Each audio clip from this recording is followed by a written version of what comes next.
Beidzot tā diena ir pienākusi, ka latvietis var apstīties partiju reitingus. Es zinu, nekad neticiet statistikai, kuru neesat viltojuši. Bet tomēr es uzskatu, ka partiju reitingi ir diezgan sūdīgi kopā ņemot, jo veidojas tāda diezgan dramatiska bilde, ka latvietis negrib izmaiņas. Latvietis ir izvēlējies kursu, kas visdrīzāk novedīs pie kādas pašiznīcināšanās.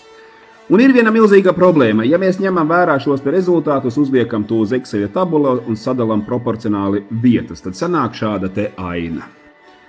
Kamēr Šlesers zīmējās, ka viņi ir populārākā partija, kam es īsti negribu piekrist, Šlesers ir vienkārši, lielākā masa viņam ir, bet populārākā tas neko nenozīmē. Jo ja mēs pastamies vienu tādu lietu, Šlesers nekad mūžā nevarēs izveidot koalīciju. Attiecīgi mēs redzam, ka progresīvie, jaunā vienotība, apvienotais saraksts un ZZS visdrīzāk izveidos kārtējo koalīciju ar 53 balsīm, atkal kārtējo nestabilo, tizlo, nespējīgo koalīciju. Jo Šlesers pie labākās gribas, es nezinu, Ainār, vai tu spēsi apvienoties ar Nacionālo apvienību, tā teikt, lai izveidotu tādu Latviju latviešiem, kāda nekad nav bijusi. Neticat, paklausieties, ko dižlatvieši, ārieši runā. Vēl pateikt skaidrāk.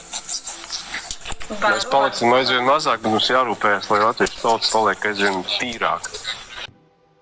Bet pat ja Šlesers tam piekrīt, apvienojās ar Nacionālo apvienību, suverēno varu, ZZS, mums ir it kā koalīcija. Bet tā ir ideālā pasaule, kas nenotiks. Attiecīgi būs Latvija pirmajā vietā, visdrīzāk būs sadarbosies ar suverēno varu, bet tas nozīmē to, ka viņiem būs 32 balsis. Nacionāļi ar savu Latviju latviešiem visdrīzāk paliks outsideri, jo piedodiet man, es nesadarbotos nekad ar partiju, kas saindē jauniešus.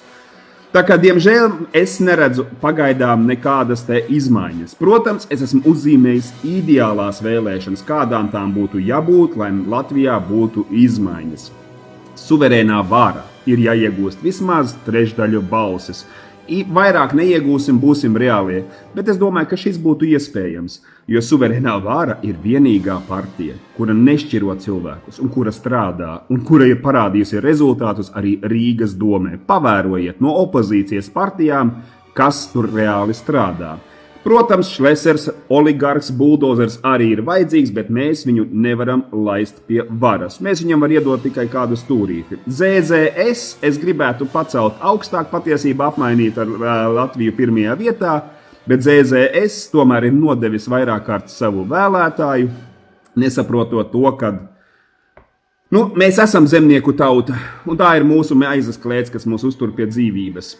Apvienotais saraksts kopā ar jauno vienotību, tā salašņu banda manās acīs. Nacionālajai apvienībai ir jābūt valdībā, lai viņi uztur to, kā saka, nacionālo ideju dzīvu, bet viņus ir jāpiebremzē, lai viņi to nacionālo ideju balsta uz kultūru, nevis uz kādu citu nāciju vai reliģiju vai rasu nīšanu. Arī kreisajiem progresīviem ir jābūt, bet šīs te partijas nekad nedrīkst pārsniegt 5–6%. Tā kā šādas būtu manas ideālās vēlēšanas, lai Latvijā kas spētu mainīties.